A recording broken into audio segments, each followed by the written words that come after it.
د مینه او درد ناول ډیرو قدرمنو اوریدونکو سلامونه نیکې هیلې او احترامات مې ومنئ. قدرمنو اوریدونکو د مینه او درد ناول وروستۍ او له درده ډکې برخې ته مو زه سمیع الله ایوبي هرکلی کوم. دا هم تاسې او دا هم د ناول وروستۍ برخه. امید لرم چې دغه دردونکې برخه تر پایه پورې راسره واورئ.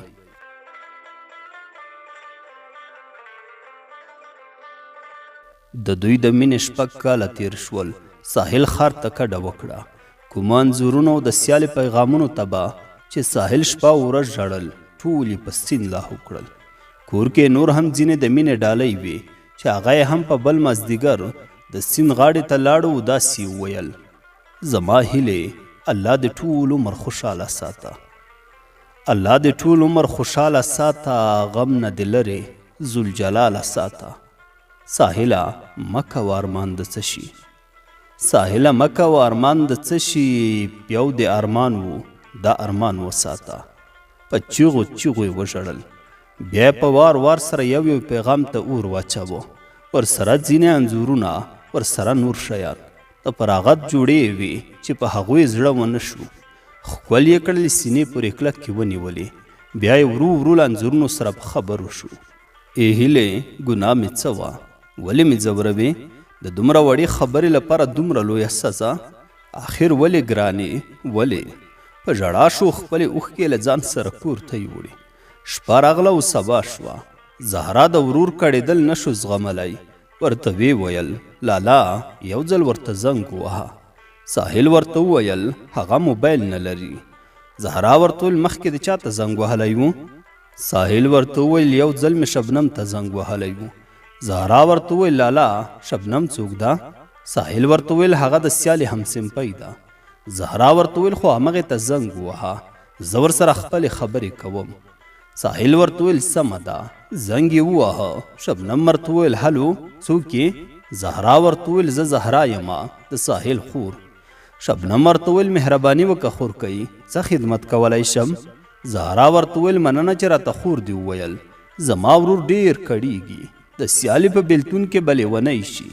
هیله کوم خورې ته د هغې شمېره پیدا کړه. شبنم ورته وویل: صبر زهرا جانې، ما سره شته. خاوند یې ورته موبایل اخیستی. زهرا ورته وویل: مننه خورې. شماره یې ورکړه. ساحل ورته زنګ وواهه. هغې له نازه سلام وکړ. ساحل ځواب ورکړ: وعلیکم سلام. هیله کوم زما هیلې چې موبایل بند نه کړي. سیالې ورته وویل: ها وایه څه وایې؟ ساحل ورته وویل: زما ګناه څه ده؟ هغې ورته وویل: هیڅ ګناه نه لري. ساحل په ژړغوني غږ وویل: بیا ولې ما سره خبرې نه کوې؟ سیالې ورته وویل: بس نور نه کیږي. ساحل ورته وویل: ولې ته زړه نه لرې؟ سیالې ورته وویل: نه زه زړه نه لرم. ساحل ورته وویل: بیا هغه وعدې او قسمونه دې څه شول؟ ستا همدا مینه وه؟ سیالې ورته وویل: هیڅ وعدې نشته، هیڅ قسمونه مې هم نه دي کړي. ساحل ورته وویل: که ته رښتیا هم ما سره مینه نه لرې بیا قسم وکړه. سیالې ورته وویل: ولې قسم وکم؟ ساحل ورته وویل: تر څو چې قسم ونه کړې زه به هېڅکله له تا صبر نه شم. سیالې ورته وویل: ما مه مجبوروه.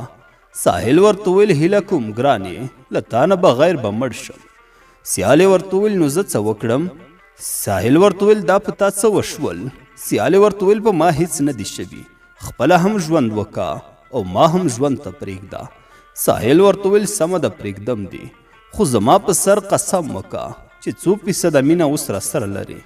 سیالې ورته وویل: دا چې قسم دې راکړ وایم یې درته، خو بیا به راته زنګ نه وهې. ساحل ورته وویل: سمه ده، راته ووایه نور درته زنګ نه وهم. سیالې ورته وویل: 50% اوس هم مینه شته در سره. ساحل ورته وویل: څه؟ هغې موبایل قطع کړ. له ساحله هم موبایل پرېوته. ورو غوندې دیوال ته تکیه وکړه. د مخ رنګ یې تغییر وکړ، زیړ واوښت. زهرا په ژړا شوه. په زاریو ورته وویل: خیر دی لالا مه خفه کېږه، که ته داسې خفه شې نو زه به مړه شم وروره. په ساحل د زهرا خبرو هیڅ تاثیر ونه کړ. د بت په څیر چوپ او غلی پروت و. اونۍ میاشتې ووتې، خو د ده کار کردار د بت په څیر و. که څه هم د ده د حاله سیاله هم خبرېده، مګر د هغې له لورې هیڅ عکس العمل ونه شو. د ساحل زړه بدوالي ورسره له خولې د وینې راتلل هم ډیر شول. له پاکستانه مشهور حمید هم راغی. د علاج لپاره یې تر پېښوره یووړ. د کانګو منشا په مغزو کې وه. دوا یې واخیستله خو هیڅ یې پرې اثر ونه کړ. هره شپه به ځورېده. د زړه بدوالي د ختمېدو لپاره یې له هر چا مشوره اخیستله. هر چا ته به یې ویل زه څه وکړم چې د زړه بدوالی مې ښه شي. یو کس ورته وویل وروره سګرټ څکول شروع کړه، په هغه سره ښه کېږي. د به سګرټ څکول بیا به یې زړه وربد شو. هغه به یې هم میده میده کړل. یو بل خپلوان ورته مشوره ورکړه چې پټرول وڅښه.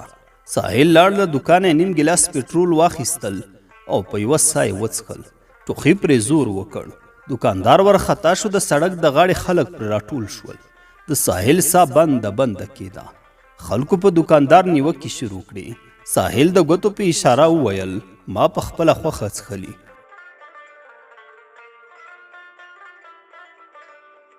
ساحل زر روغتون ته ورساوه او هلته ورته د معدې لواژ وکړ. سږي بند شوي وو. له پزې پایپ ورته تیر کړ. د هغه په ذریعه له سږو هوا وایستله. تر سبا په روغتون کې بستر وو. د ساحل سترګو ته یوازې د سیالې انځورونه راتلل. همدا یې هیله او تمه وه چې سیاله به یې څنګ ته راځي او هر څه به د پخوا په څیر جوړ شي. خو له بده مرغه هغه پرې خبره هم نه شوه. کله چې د ده د حاله خبره شوه بیا هم د ساحل په کیسه کې نه شوه. په ساحل هر ډول ستونزې تېرې شوې. له هغوی یې ډېر څه زده کړل. هلته د سیالې د واده مراسم نږدې وو. بلنلیکونه هم چاپ شول. دلته له روغتونه یې ساحل راوړ چې رسېدو سره سم د ټولو نه مخکې لس د واده تش کارتونه یې ساحل ته لیږلي وو.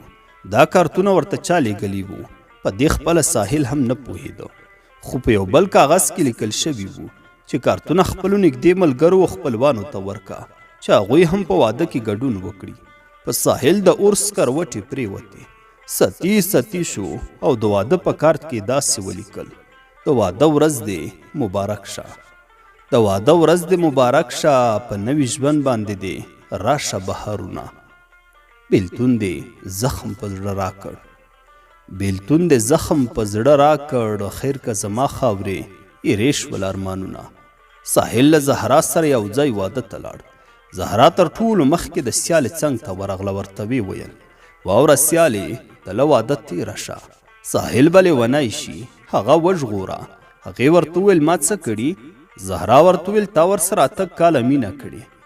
سیالې ورته وویل ما مینه کړې وه خو اوس یې ورسره نه کوم. زهرا ورته وویل وګوره سیالې د ساحل له جیبه مې دغه د قلب عکس هم پیدا کړ. هیله کوم هغه له تا سره ډېره مینه کوي. سیالې ساحل ته برګ برګ وکتل او له زهرا یې هغه عکس هم واخیسته. سیالې ورته وویل نه غواړم چې زما ورسره کومه نښه پاتې شي. زهرا په خوله لاس کېښود. اخ یې کړل او ورته ویې ویل هیله کوم خورې زما د لالا ازار مه اخله. سیالې ورته وویل زه یې ازار نه اخلمه. 15 ورځې مې واده ته پاتې دي. هیڅ امکان نه لري. ساحل چې د دوی خبرې واورېدې زهرا ته یې د راتلو اشاره وکړه. د سیالې بل د تره زوی راغی چې د راتلو سره سم ورته سیالې وویل صبر یوه دقیقه. سیاله کوټه ته لاړه. بیرته له ځانه سره یې میټایي راوړل. لومړی یې ساحل ته وکتل. بیا یې میټایي د تره زوی په خوله کې ورکړه. په ساحل ځمکه وګرځېده. ورنږدې شو. ورته ویې ویل ای هیلې ته پوهېږې ستا په نوم مې په باغ کې 10 جوړې ونې کرلې. 2 د امروتو هغه هم شنې شوې. 2 د صبر ونې هغه هم شنې شوې. 2 د نارنجو، 2 د مڼو، 2 بوټي نور د ګلاب د ګلونو. په هغې کې یو وچ شو. په همغه شیبه مې په زړه حمله راغله. نن بیا هم دا حمله ستا له لاس سره باندې راغله. که مړ شوم دا زما وصیت دی. د هغو نو بوټو پاڼې زما په قبر وشینده چې بیا په خوښۍ سره د تل لپاره خوب وکړم. که داسې دې ونه کړل شاید په قبر کې به هم ستا لیونی یم. پام چې نور مې ونه ځوروې. راځه زهرا چې ځو. خور او ورور له اوښکو سره بیرته ستانه شول. د رسېدو سره سم چې کله ښکته کېدو پړ مخې په کوڅه کې ولوېده. زهرا چیغه کړه. ګاونډیان راغله او نږدې روغتون ته یې وړ. 15 کوکه په زنه ورکړل. پتلو کې ساحل له ډاکټر وغوښتل. ډاکټر صاحب زما ناروغي د څه شي ده؟ هغه ورته وویل ستا ناروغي موږ ستاسو خپلوانو ته ویلې. ساحل ورته وویل هیله کوم ما ته هم ووایئ. کور کې زه یوازې یوه خور لرم. زه په زړه کلک یم زغملی شم. ډاکټر ورته وویل سمه ده خو ته باید نور خفګان ونه کړې. دا به ستا ناروغي لا هم زیاته کړي ځکه چې ته د زړه ناروغي لرې. ساحل سر زړېدلی له ګاونډیانو سره یو ځای کور ته لاړو. زهرا لکه د لیونو خپل لاسونه ترې تاو کړل، ورته ویې ویل قربان دې شم ورور جانه، اوس څنګه یې؟ ساحل ورته وویل و خورې ښه یم، دا چې ته ژاړې بیا زه نه ښه کېږم. زهرا ورته وویل سمه ده لالا، راشه جای مې درته چمتو کړی.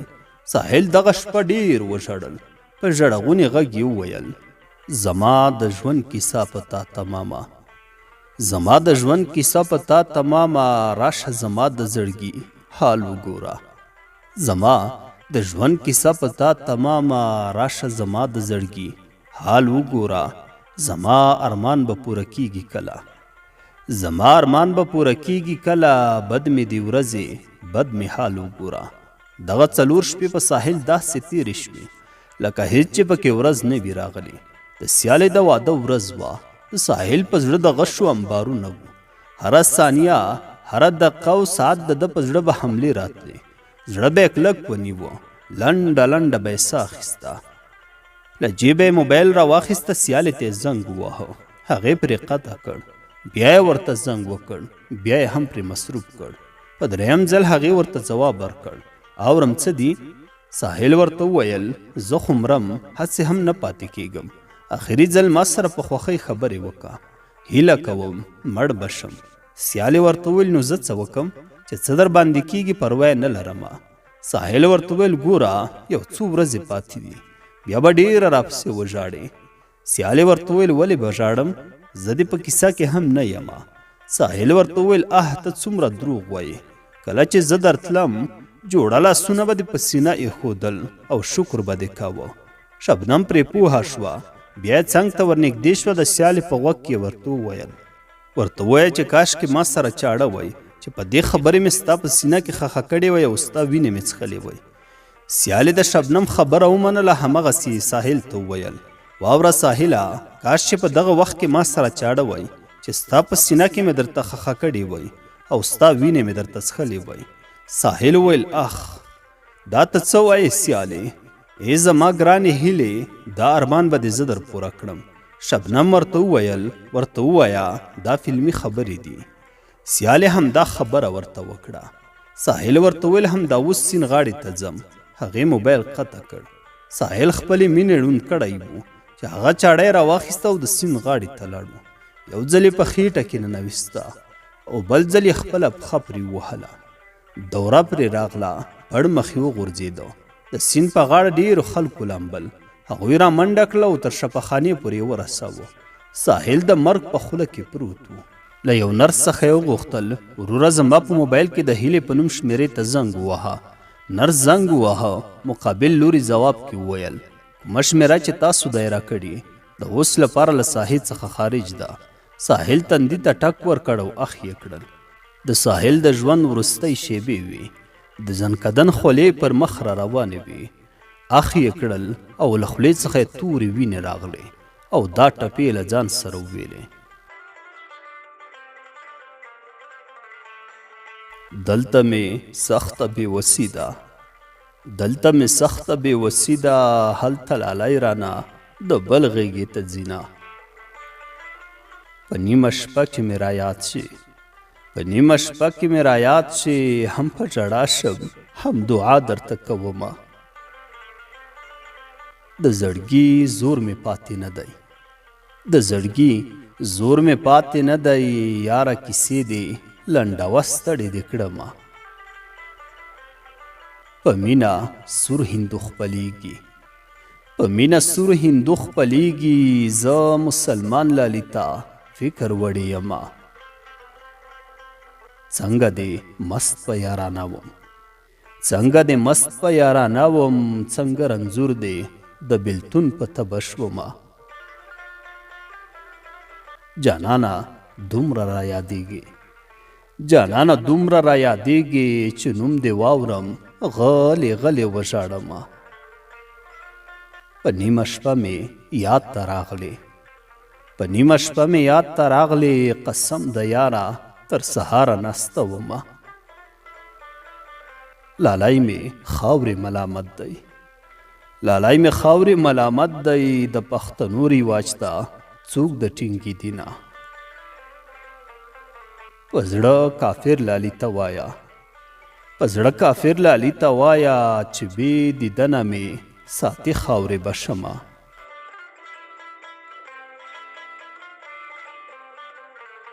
که څوک راتلل سلام رالیږه که څوک راتلل سلام رالیږه زه له همدا تمه لرم چې تا لرمه ستا د راتلو لارو ته ګورم ستا د راتلو لارو ته ګورم جانانه ستا له ملکه هیڅوک نه راځي نه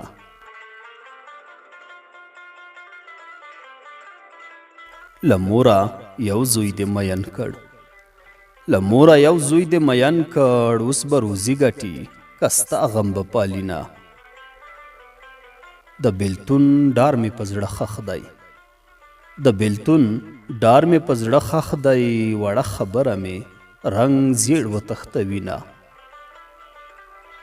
زما له یاده دې زړه تور شه زما له یاده دې زړه تور شه جوړ دې والګي کړئ چې مې نه ویني خالونه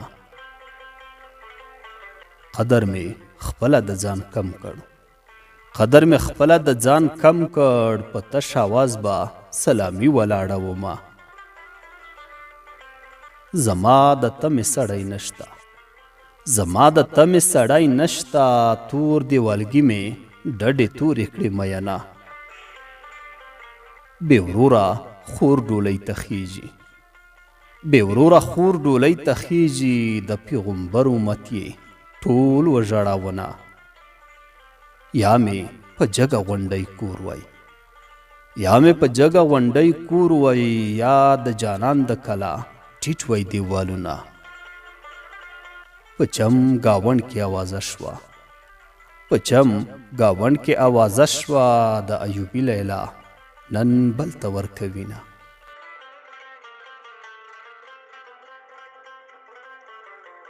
د مینه او درد ناول ډیرو قدرمنو اوریدونکو دا وه د ناول وروستی برخه امید لرم چې ناول به مو له پیل څخه تر پایه پورې راسره اورېدلی وي او د خوښې وړ به مو ګرځېدلی وي قدرمنو او خوږو اوریدونکو که غواړئ چې ستاسو د خوښې ناولونه او لنډې کیسې درته نشر کړو نو تاسو کولی شئ چې په کمنټ کې نوم راسره شریک کړئ تر څو په راتلونکي کې درته نشر کړو تر بل ناول پورې مو چې زه سمیع الله ایوبي په خدمت کې حاضرېږم تاسو ټول په لوی څښتن تعالی سپارم ښاد و آباد اوسئ